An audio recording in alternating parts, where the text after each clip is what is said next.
Yes, nongeye kuguha ikaze wowe wahisemo kubana natwe hano kuri channel ya Furaha TV ukiyemeza kujya ukurikira amakuru yacu ya buri munsi ugakanda subscribe. Nawe kandi niba ari ubwa mbere ugeze kuri iyi channel ndagusaba ngo ubanze urebe hasi ya video, urebe ijambo ryandikishije amagambo atukura ukande kuri subscribe cyangwa se s'abonner mu rurimi rw'igifaransa, kandi aho rero ukande nakora kukazogera cyangwa se ufyondeho mu rurimi rw'ikirundi, ubundi uzajya ubona amakuru ivyegeranyo by'ubwenge utasanga handi byose bibera hano kuri Furaha TV niho bibera. Reka dutangirane na Serenge y'uyu mugabo ukomeye cyane tugiye kuvugaho. Ni umugabo ukunda kuzana Serenge zigiye zitandukanye. Reka tuvuge ngo rero hano kuri Furaha TV niho bibera byose. Kanda subscribe rero uzajye ukurikirana showbiz y'u Rwanda, ibyegeranyo by'ubwenge ku bantu bakomeye byose bibera hano kuri Furaha TV. Rero icyo tugusaba no gukanda kuri subscribe ugakanda nako kazogera kari ku ruhande kugira ngo amakuru yose tuzayadushyiraho, ibyegeranyo, inkuru zicukumbuye byose uzajye tubibonera ku gihe. Reka rero nshimire byimazeyo wararangije gukora subscribe, uri umuntu w'ingenzi cyane kuri twe, turagushimira cyane. Kuri uyu munsi rero tuzanye amakuru meza cyane ku bakunzi b'umugabo usobanura filime. Wona undi n'umugabo witwa Mariko, amazina ye nyakuri ariko abenshi mu muzi ku izina rya Rocky Kirabiranya cyangwa se Rocky Kimomo cyangwa se byose cyangwa se inyangamugayo ryahamye cyangwa se bamenya cyangwa se ibindi byinshi akunda kugenda yiyita atwika. Mu by'ukuri abenshi mwagiye mubimukundiraho ukuntu asobanura filime ibyo yise kwikina, abenshi rero murabikunda. Yose rero n'amazina y'uyu mugabo Mariko cyangwa se Rocky Kirabiranya. Rocky Kirabiranya rero kuri uyu munsi ku bakunzi be tubafitiye inkuru nziza cyane cyane. Niba uri umukunzi wa Rocky Kirabiranya ndizera ko inkuru iri buze kukunezeza cyane. Ni inkuru rero uyu mugabo, mbere yuko ariko tukubwira iyo nkuru nziza kuri uyu mugabo, reka tubanze tukunyuriremo amwe mu mateka y'uyu mugabo Rocky Kirabiranya cyangwa se Kimomo, bimwe mu byagiye bimuranga hano muri showbiz cyangwa se bimwe mu byagiye bituma yamamara cyane hano mu ruhando rwa showbiz y'u Rwanda. Rocky Kirabiranya rero ni umusore cyangwa se ni umugabo, ni umusore kuko ntago arashaka umugore. Ni umusore ufite imyaka 28 y'amavuko. Ni umusore wavukiye mu karere ka Kicukiro mu mujyi wa Kigali. Uyu Rocky Kirabiranya rero afite abandi bavandimwe bavukana, bose rero bakaba bahuriye ku mpano imwe cyangwa se ku mwuga umwe wo gusobanura filime. Hari uwitwa Savimbi, ngira ngo nawe muramuzi, usobanura filime. Uyu nguyu rero bivugwa yuko avindimwe n'uyu Rocky Kirabiranya, nawe rero akaba asobanura filime. Ni impano iri mu muryango wabo, bivugwa yuko ndetse na subabyara nawe yahoze asobanura amafilime kera cyane, abangaba bataravuka. Ndumva rero wamenya yuko ari passion iri mu muryango wabo. Rocky Kirabiranya yize amashuri abanza ndetse n'ayisumbuye ndetse na kaminuza. Ni umusore wize cyane, waruzi ubwenge bwinshi cyane.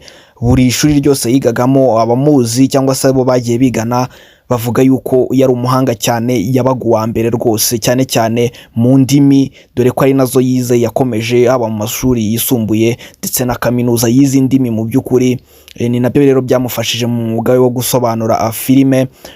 Uyu Rocky Kirabiranya rero kuri ubu ngubu afite umukunzi ariko mwibanga rikomeye cyane. Ibyo wamenya rero ku mukunzi w'uyu mugabo cyangwa se uyu musore Rocky Kirabiranya nuko ari umukobwa, ndabizi mugiye gutungurwa benshi.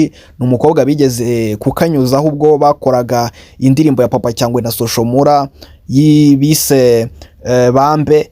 Uyu mukobwa rero wagaragaye muri video y'iyo ndirimbo ari kwactingana na Rocky, bikanavugwa kenshi abantu benshi babanje kugira ngo n'ubukwe bakoze, ariko biza kugaragara ko nyuma ari shooting y'indirimbo barimo. Uriya mukobwa rero witwa Carmen niwe mukunzi wa Rocky Kirabiranya, byemewe na makuru tufitiye ibimenyetso. Niwe mukunzi wa Rocky Kirabiranya kuri ubu ngubu, niwe bari mu rukundo ndetse n'ikimenyimenyi. Iyi nkuru twayikoze kuri Saint Valentin.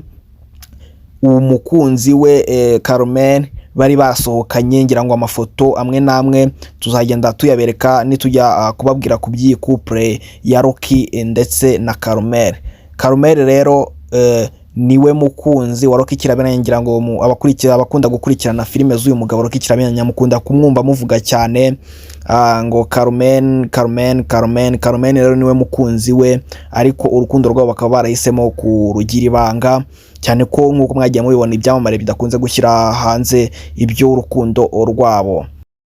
Amwe mu mabanga rero uyu mugabo yakoresheje yigarurira imitima ya benshi, namwe mu magambo akunda gukoresha iyo ari gusobanura filime, haba asetsa abantu cyangwa se abubaka. Mu by'ukuri ni strategy yazanye ubwe yise kwikina, cyangwa se nibyo yita kwikina, akuvuga amagambo asa nk'uyemera ariko mu by'ukuri bikaza gushimisha abantu. Niyo strategy rero yazanye. Kuri ubu ngubu rero indi nkuru nziza bamenya kuri uyu mugabo nuko ari we usigaye uyoboye abasobanuzi bose bo mu Rwanda, niwe perezida w'abasobanuzi mu gihugu cy'u Rwanda, nyuma yo guhirika ku butegetsi Pike cyangwa se Pike the Sound, nyine ngira ngo muramuzi, yamuhiritse ku butegetsi. Rero ubu ngubu niwe perezida w'abasobanuzi mu gihugu cy'u Rwanda, uyu mugabo Rocky Ikirabiranya. Ni inkuru nziza rero kuri uyu mugabo, ndetse ni nawe musobanuzi kuri ubu ngubu utunze agatubutse kurusha abandi basobanuzi hano mu gihugu cy'u Rwanda. Rocky Ikirabiranya yamamariza amakampani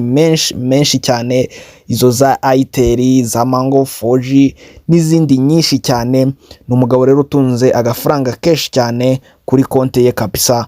Ngira ngo ibyo nabyo nibyo wagenda umenya kuri uyu mugabo Rocky Ikirabiranya.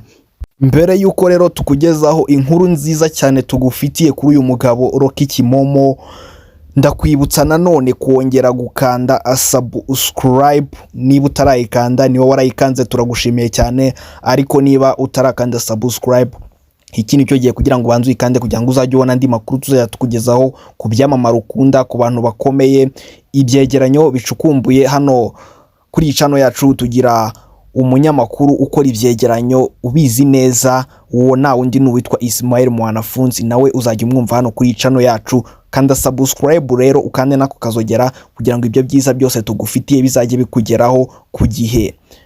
Inkuru nziza rero tugufitiye kuri uyu mugabo Rocky Kimomo nuko ngira ngo murabizi yafunguye website yitwa agasobanuyefilms.com anyuzaho filime ze. Uyu mugabo rero Rocky Ikirabiranya, iyi website ye yitwa agasobanuyefilms.com, ndagira ngo nkubwire yuko yabaye successful kuri ubu ngubu. Niyo website yinjiza amafaranga menshi mu gihugu cy'u Rwanda, aho iyi website isigaye yinjiriza uyu mugabo Rocky Kimomo miliyoni zigera kuri 5 ku kwezi kumwe gusa. Ayo rero ni amakuru meza wamenya nk'umukunzi wa Rocky Ikirabiranya. Reka Rocky Ikirabiranya tumwifurize ibyiza byose, tumubwire ngo congratulation, kanda subscribe. Murakoze cyane, ciao hasta la vista.